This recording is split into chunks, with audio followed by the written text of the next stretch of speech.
Olá, olá, seres humanos! A plaquinha voltou. O respeito não. Eu não posso nem falar, eu não jogo mais, né? Que nem o Neto, porque eu nunca joguei. Mas enfim.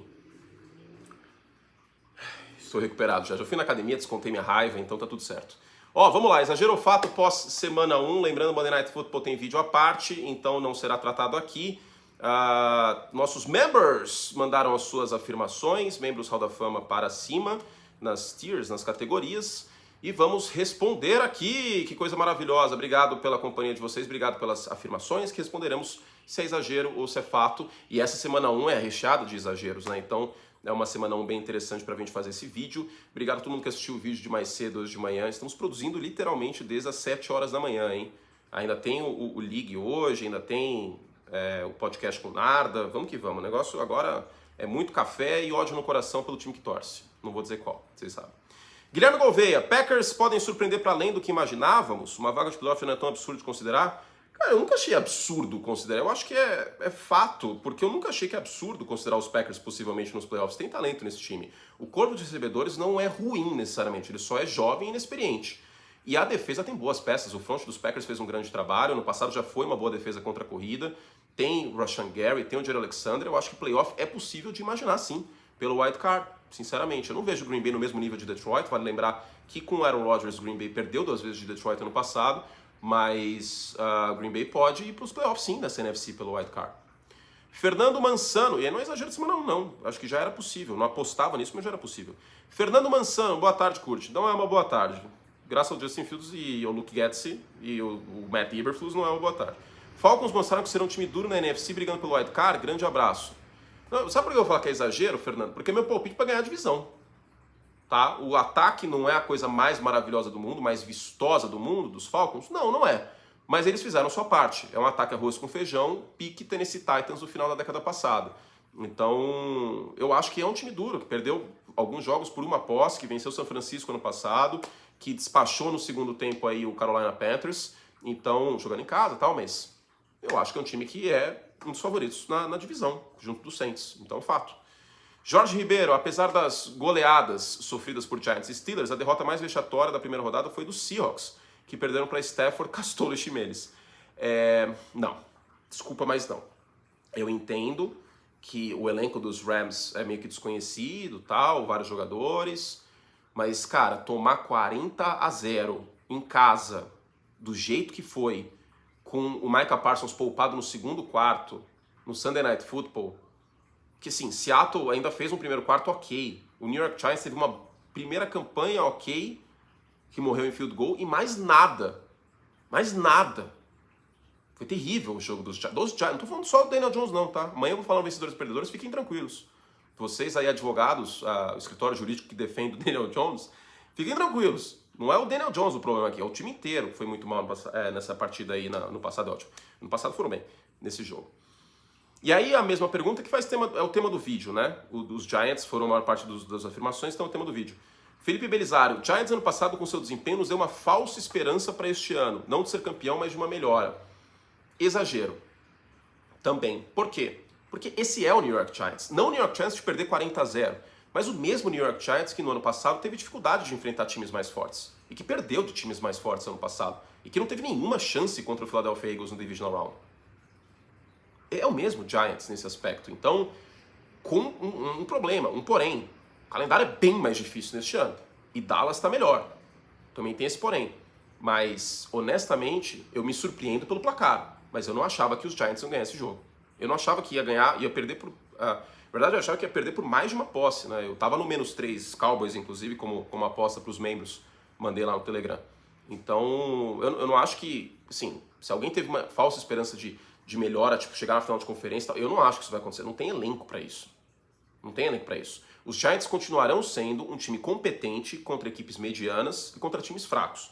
Os Giants devem se recuperar na semana que vem contra a Arizona, que é um time fraco. Contra times fortes, como aconteceu no passado, não tem como. A linha ofensiva tem problemas, o Daniel Jones não vai resolver sozinho, corpo de recebedores passa longe de ser o melhor da NFL.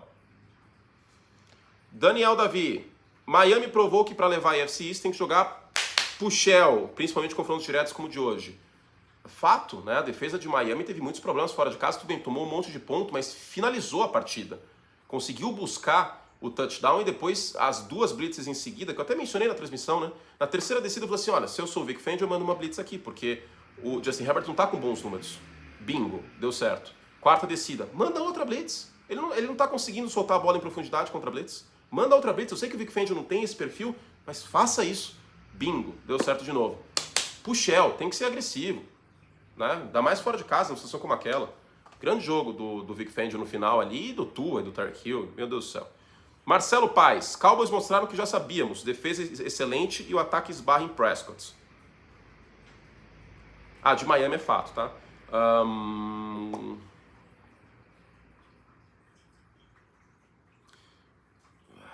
Eu vou de fato, porque não foi um bom jogo do Dak Prescott, né? Mas justiça seja feita, houve alguns drops, principalmente dos tight ends, e também é um novo sistema em Dallas, né? Um time que está rodando mais West Coast Offense do que aquela verticalidade, Air Raid não, mas uma verticalidade de fato do Kellen Moore. Então, esbarra, talvez, ok, eu vou considerar fato aqui, né? Porque o que me impede de hastear uma bandeira Dallas Cowboys NFC Champions, mais do que eu já fiz, é ter o Dak Prescott, né? Que queira ou não em playoff, precisa mostrar um futebol americano melhor. Francisco KFA. Agora é arroba no YouTube, eu me perco. Buccaneers mostraram força contra os Vikings e ganharam por seus méritos. Fato, independente da defesa de Minnesota ser uma várzea, o Baker não teve interceptação, conseguiu ser assertivo nos touchdowns, seguraram um ataque estrelado a 17 pontos, né? O Kirk Cousins passou a bola doidado no primeiro tempo, mas não conseguiu colocar pontos de fato. Então sim, ganharam por seus méritos, fato. Não tiro o mérito de Tampa nessa vitória, não. Paulo Luna, apesar da derrota, New England mostrou que será um forte candidato aos playoffs. Aí eu vou de exagero. Forte candidato aos playoffs, não.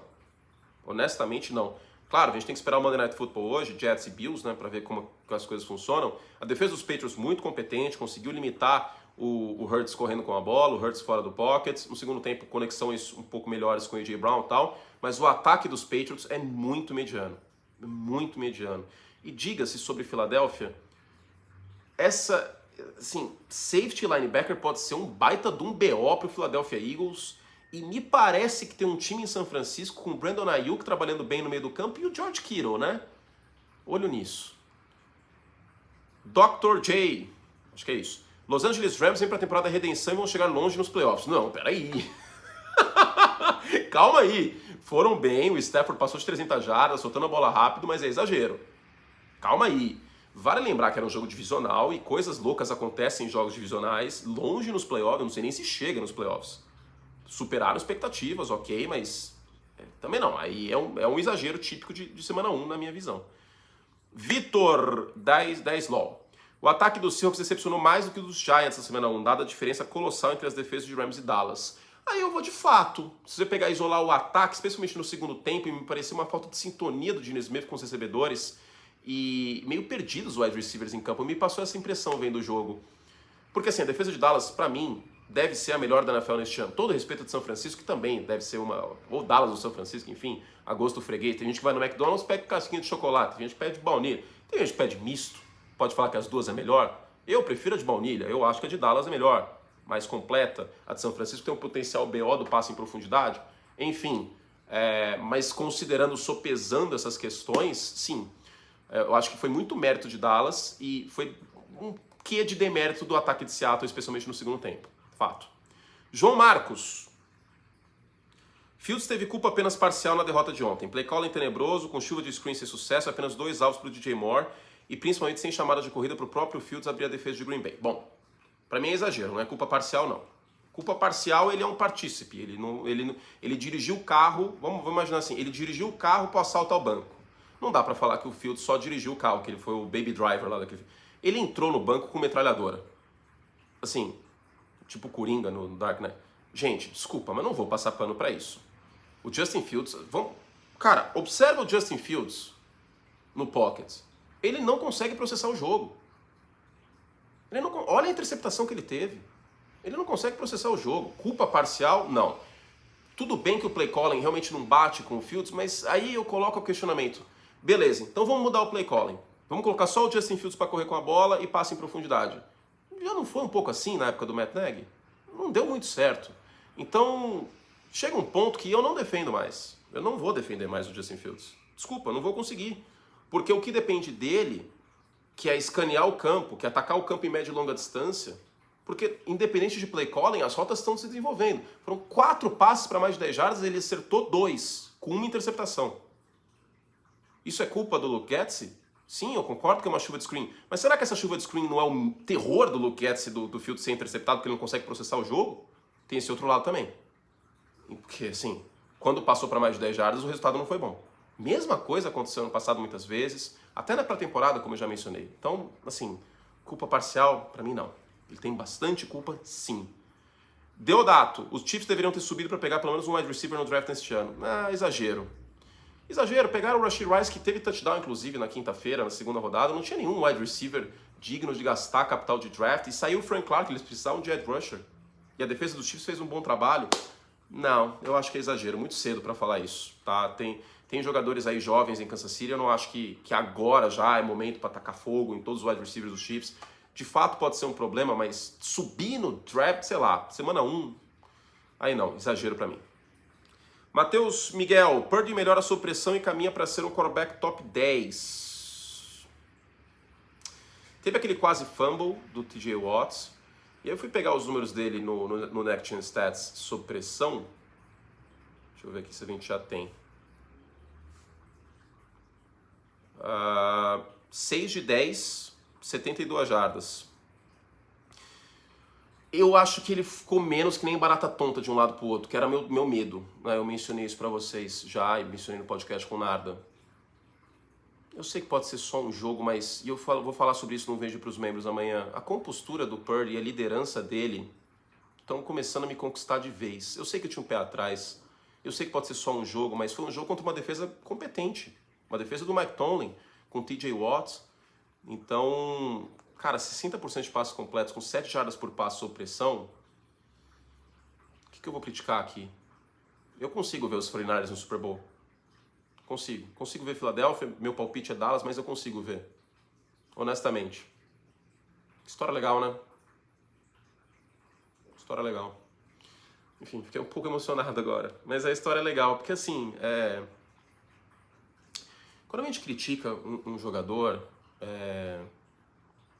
é complicado, né? Porque é um ser humano. E assim, é meu trabalho, eu tenho que ser crítico, eu não posso ficar aqui esperando meses para falar algo e ser engenheiro de obra pronta sempre e tal. Eu tenho que arriscar, falar o que eu vejo. E, pô, eu acordei 7 horas da manhã hoje para ver jogo e trabalhar duro e tal. E isso, sim, se eu errar, eu vou ter humildade de vir e falar, pô, errei, etc. Mas o que passa na cabeça de um cara, né? Tipo, você escolheu 7ª rodada, tá no practice squad, tem uma chance e vai bem.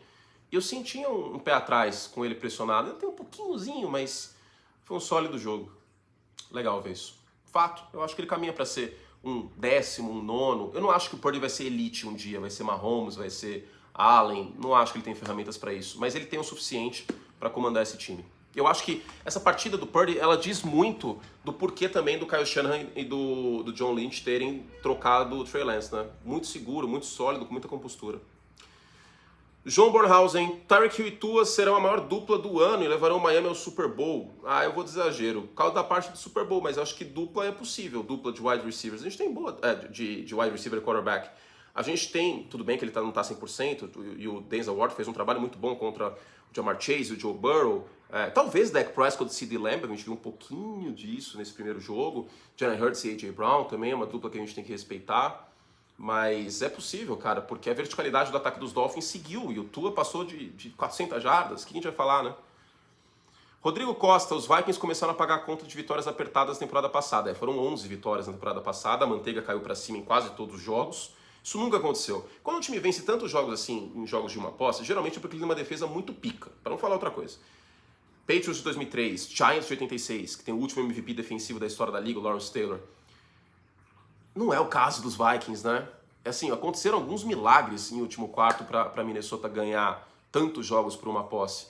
E perderam por uma posse dessa vez. Vai acontecer uma regressão à média. Isso é estatística, não tem como brigar com isso.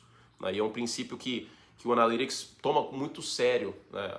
Olha a pizza que eu tô ficando, tá um calor do cacete. Eu tive que fechar, vou fazer um disclaimer aqui. Eu tive que fechar. Então é fato, tá? Esqueci de falar. E do Tua é exagero. E do Purdy é fato. E do Chiefs é exagero. Eu tive que fechar minha janela aqui, que tá uma desgraça de maquita arrumando o portão. Aliás, que bom que estão arrumando o portão, porque esse portão era uma desgraça, né? Quebrava o tempo inteiro. Como quebra portão de condomínio? Estão arrumando, mas tá uma maquita lazarenta. Enfim, aí eu fechei, tá um calor, eu tô com pizza. Então podem zoar aí, que se dane também. Escreve, curta com pizza, tô nem aí. Fábio Rodrigues, Cowboys terão a melhor defesa da NFL. Bom, é o meu palpite antes da temporada, acho que não é uma overreaction, um exagero de semana 1, então eu vou de fato. Cara, chegada do Stephon Gilmore, com Dan Quinn, chamando muito bem essa defesa. Tem bons jogadores no miolo, Van Den Esch que é um bom marcador ao passe. Tem o Diggs do outro lado, uma defesa que força turnovers, que foi uma das melhores forçando turnovers nas últimas 2 temporadas. DeMarcus Lawrence, que é um edge acima da média. O Micah Parsons, que é um monstro. E no meio também tem o Maz Smith, o Digizua. Cara, essa defesa é muito boa. E é ela o motivo pelo qual eu fui louco o suficiente de mesmo com o Dak Prescott palpitar Dallas chegando no Super Bowl. Tu, estrela solitária, te conduz. Dalão. Estou ouvindo mais country agora para o meu palpite.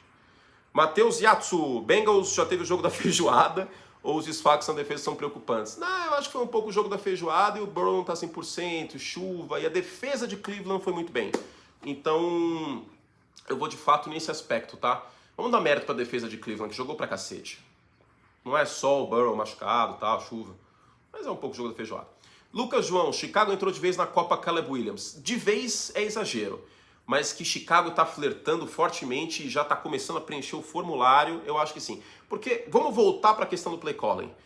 Ninguém acha esquisito o Luke Getsy chamar tanto screen com o Justin Fields? Eu boto muita fé que o Getsy é aterrorizado na hipótese de colocar o Justin Fields para passar a bola com frequência para mais de 10 jardas. De verdade. De verdade. Em sendo nisso, e lembrando que não foi essa comissão técnica e essa diretoria que draftaram o Fields, Chicago Bears pode entrar muito forte na Copa Caleb Williams. Até porque, vale lembrar, Chicago tem 2 escolhas na primeira rodada ano que vem. Rafael Correia, Sirianni errou muito ontem. Os Eagles tiveram muita sorte em vencer. Não, eu vou de exagero. Os Patriots têm uma defesa muito competente, que fizeram ajustes do segundo quarto em diante e colapsaram o pocket muito, contiveram bastante o Hurts dentro do pocket. O sonho seria que o Fields chegasse aos pés do Hurts, né? Mas não, eu não acho que é sorte, não. Eu acho que foi competência da defesa dos Patriots de deixar esse jogo apertado. Jogo fora de casa, difícil. Não acho que é erro do Sirianni, não. O Guilherme Nascimento mandou 3, é uma só que eu vou responder, tá? Giants, a piada do ano? Não, exagero. Pode ser a pior derrota de um time no ano, mas não acho que vai ser piada, não. Ainda vejo os Giants como um time que compete por uma vaga de wild card. Não acho que vai para o wild card, mas é um time que pode ter campanha negativa, com um 8-9, também pode ser um 9-8, até um 10-7, brigando por playoff. Guilherme Carneiro, Lions são grandes favoritos da NFC North. Cara, eu vou entrar nesse bonde. No League da sexta-feira eu falei que eu precisava de 2 jogos de Minnesota, pro lado defensivo, para meio que definir o rumo do que eu ia achar sobre a NFC North. A defesa dos Vikings é uma várzea. Desculpa, mas contra o Baker Mayfield, todo respeito ao Baker, que está nos vencedores e perdedores amanhã, mas, cara, se eles não conseguiram conter o Tampa Bay Buccaneers, que em tese é um candidato a não ir para os playoffs, o que vai acontecer nessa quinta-feira contra os Eagles? Em semana curta. Então eu vou dar o benefício da dúvida para Detroit. Para mim, Detroit. E eu queria esperar só para ver Minnesota. A questão não era Detroit, era só ver um pouquinho de Minnesota. E esse jogo me alarmou bastante. Tá, me alarmou bastante. PJ, melhor jogo disparado da rodada foi Dolphins e Chargers, que ele chama de pipoqueiros. Ele que tá falando. Foi, né? Vamos ver esse Bills e Jets hoje, mas tive sorte nessa semana 1 e escolhi muito bem a transmissão da ESPN2, inclusive, né?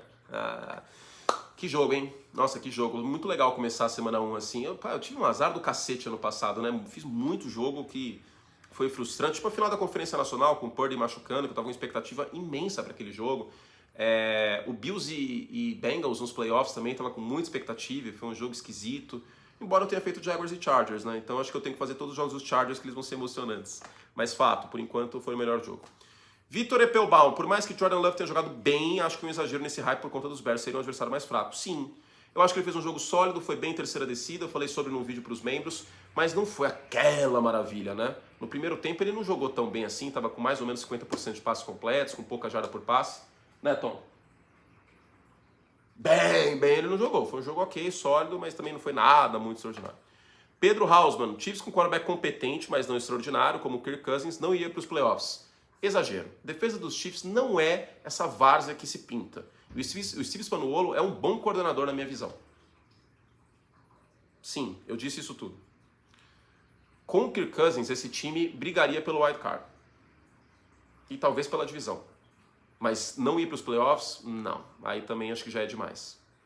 Não vamos esquecer que tem Andy Reid lá, que é o melhor treinador da NFL em atividade. Todo respeito ao Bill Belichick, mas o Andy Reid, neste momento, faz um trabalho melhor. O Belichick está no panteão de melhores treinadores da história, tá? A gente sabe disso, né? Não estou falando da história da carreira, no momento. Então, eu acho que brigaria sim. É exagero. José Antônio, Rams serão como os Seahawks na temporada passada. Muito cedo para falar. Foi um jogo só, gostei muito do Stafford, mas exagero. E pode ter sido o jogo da feijoada do Seahawks também, né? Porque, por exemplo, acho que ano retrasado, os Jaguars venceram, retrasado, os Jaguars venceram os Packers uma semana 1, semana 2 e não foram a lugar nenhum. E o Aaron Rodgers foi MVP. Então, não, muito exagero, já dá uma faixa para os Rams, etc. Vamos esperar um pouquinho. Ronaldo M. Já dá para fazer faixa fora Matt Canada e colocar na entrada do CT dos Steelers? Eu já sei que dá, honestamente, só adicionando mais comentários. Eu vou de fato porque eu não gosto do trabalho dele e foi muito ruim ano passado, pouco play action, chamando um ataque de Ben Roethlisberger pro Kenny Pickett. Mas o Kenny Pickett foi mal nessa semana 1, hein? Eu não coloquei ele nos perdedores nesse último vídeo, porque não coube, era 8 e 8, mas vamos falar que o Kenny Pickett foi bastante errático, não estava confortável no pocket, jogando contra uma grande defesa. E sim, o Matt Canada tem um pouco de culpa no cartório, muita rota isolada também. Matt Canada não faz um bom trabalho, não. Yona Majeski. Ryan Tannehill não termina a temporada como titular. Aí eu vou usar, eu vou de fato. Porque eu não sei se dá para apostar nesse time dos Titans indo para os playoffs. E se estiverem eliminados na semana 16, existe uma chance muito grande da semana 17 ou 18 colocarem Will Levis ou Malik Willis para ver o que tem. Exemplo que aconteceu com os Raiders ano passado com o Derek Carr. Por causa disso. Gus Cesare, se Matt Canada fosse um bom coordenador ofensivo, se chamaria Matt America. Não, Matt Itália, né? Que é um país muito bonito, com uma gastronomia fantástica. Nada contra os Estados Unidos, mas aí meu DNA fala mais forte também. Mas bom trocadilho. Marcelo Neves, Daniel Jones voltou a mostrar sua cara ontem. Os Giants podem ser candidatos à Copa Caleb Williams. Marcelo, tira o cavalinho da chuva. Os Giants não vão ter capital de draft, não vão estar no top 5 para draftar o Caleb Williams, não vão ter uma das 5 piores campanhas. O Daniel Jones talvez tenha sido um dos últimos dos culpados ontem, tá? Ele não é um grande quarterback, mas, cara, ele não teve um segundo no pocket. Eu não vou descer a lenha no Daniel Jones, que sim, é limitado, metadinho. Ontem não tem muito o que falar. E o Marcos Moraes diz que o Mac Jones, pergunta, o Mac Jones é um Alex Smith de baixo orçamento? Eu vou de fato. Houve alguns passes erráticos ontem, né? Eu sei que a interceptação, a primeira, que foi pick six, parece ter sido um drop, mas o passe não foi na medida. E aquele passe para o Hunter Henry também foi um drop, mas foi antes da linha de quarta descida, que é tipicamente o que o Alex Smith faria numa terceira descida. Então, é meio que isso. Ou, como muita gente fala, o Mac Jones é um Jimmy Garoppolo feio. Eu não acho o Mac Jones feio, mas ainda mais que ele tá mais no shape, né? É isso. Fizemos todo o estrago que podíamos, obrigado. Então é fato, né? E do Daniel Jones é exagero. E é isso, tá? Ryan Tannehill é fato. Fora Matt Canada é fato. Rams, Seahawks temporada passada exagero. E é isso. Muito obrigado a vocês, membros maravilhosos, por mandarem as perguntas. E eu espero vocês amanhã para Vencedores e Perdedores e mais vídeos para os membros. Para mandar essas perguntas, participar dos quadros, mandar pergunta dos membros e tal, você tem que ser membro do canal, Like Plus, clica aqui embaixo. E membros, tem várias categorias que você escolhe de acordo com o seu bolso. Você pode ter Pix para postar na MLB, na NFL. Estamos positivo. Ficamos 5 unidades positivo em agosto, estamos positivo em setembro, coisa maravilhosa. Você pode fazer tipo um Ponzi. Você pode pagar a assinatura, investir esse dinheiro, entre aspas, em aposta. E aí, esse dinheiro se paga, né? Coisa fantástica. E os próprios membros falaram isso para mim, não sou eu que estou falando. E você pode participar, claro, do Exagero Fato e financiar a ração desse gato trouxa que está dormindo, não está nem aí pro desempenho do Chicago Bears, né, Tom? Vida boa, dormindo nessa tarde. Até a próxima. Bye, bye. Que calor do cacete, hein? Olha isso. Nossa, eu tô pingando suor. Tchau.